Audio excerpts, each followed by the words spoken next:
Avec ce matin Charlotte Auberti de la rédaction d'Info Migrants. Bonjour Charlotte. Bonjour. En 2022, sur l'ensemble des côtes italiennes, plus de 71 000 personnes ont débarqué entre janvier et fin septembre. C'est 3 fois plus qu'en 2020, à la même période. Les arrivées se concentrent en partie sur la Calabre, dans le sud, où accostent les bateaux de migrants venus parfois de Turquie ou du Liban. Et vous revenez d'un reportage sur place en Calabre à la rencontre de ces migrants. Déjà, pourquoi est-ce que ces migrants viennent spécifiquement en Calabre, dans le sud de l'Italie? Oui. Alors, ils ont changé de route. Historiquement, ils allaient plutôt vers la Grèce ou Chypre.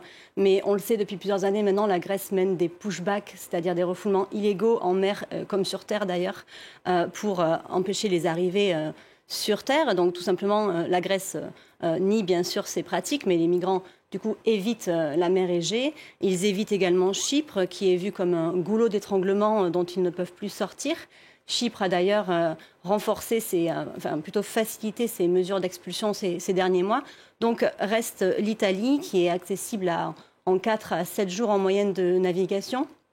Alors bien sûr, la route est extrêmement dangereuse, les drames sont fréquents.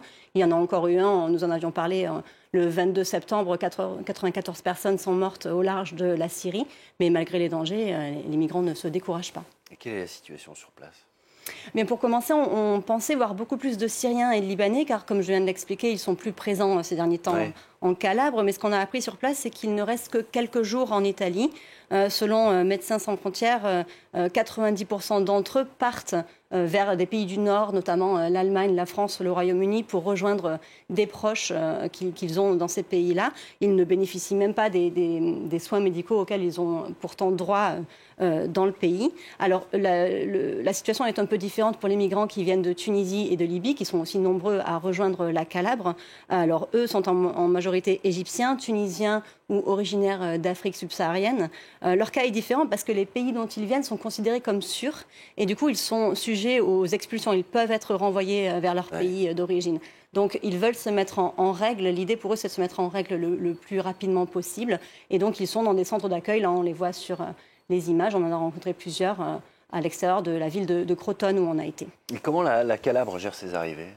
Cette région est très pauvre et a un fort taux de chômage, mais malgré ça, on a vraiment vu un effort réel de la part des autorités de tendre la main à cette population et de les aider comme ils pouvaient. Donc je parle de ce centre Sant'Anna à l'extérieur de la ville de Crotone. Quand on y était, il y avait 511 migrants qui y étaient hébergés. Ce n'est pas le seul centre d'ailleurs de la région.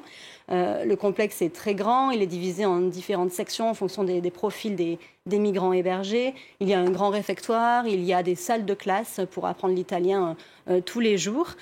Plusieurs migrants d'ailleurs hébergés nous ont dit se sentir à l'aise. On a rencontré Mahmoud Saad, un Égyptien de 39 ans qui avait un grand sourire, qui était arrivé quelques jours plus tôt après 5 jours passés en mer et qui nous disait vouloir rester en Calabre car il était vraiment satisfait de l'accueil reçu. Et nous avons également rencontré le maire de Crotone. Alors lui vante les valeurs d'accueil et d'entraide de sa ville et il assure que la présence de ces migrants ne pose pas de problème. Oui, dans votre reportage, il y a le témoignage d'un migrant qui dit « Les passeurs m'ont mis en garde, vous allez voir, en arrivant en Europe, on va vous cracher dessus, vous renvoyer à la frontière ». Il est très surpris par l'accueil des Calabrais. D'ailleurs, certains villages se sont rendus célèbres pour leur accueil de migrants. C'est une tradition d'ailleurs dans certaines régions. Oui, on a notamment parlé ces dernières années, même ces dernières décennies, du Riace, un autre village sur la côte calabraise.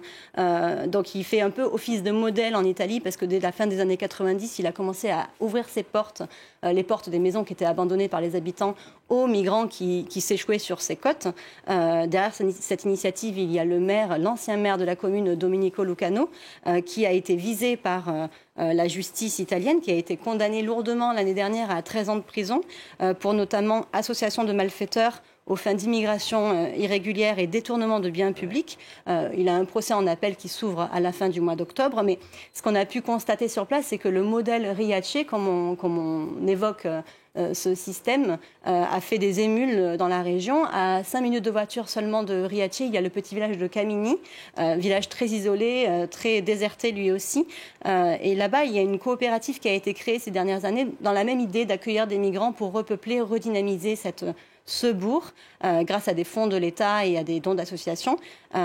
Et donc, sur 800 habitants, il y a maintenant 150 migrants qui sont arrivés ces dernières années. Mais il faut préciser que le modèle a ses limites parce que, comme je le disais, le village est isolé, loin de tout. Les populations qui y sont hébergées disent se sentir perdues, comme Amal, une Syrienne de 43 ans qu'on a rencontrée, qui dit toujours ne pas trop comprendre pourquoi elle est là. Et quant à ses enfants, ils se sentent isolés et ils s'ennuient. La famille a prévu de quitter la Calabre dans un futur proche. Merci beaucoup, Charlotte.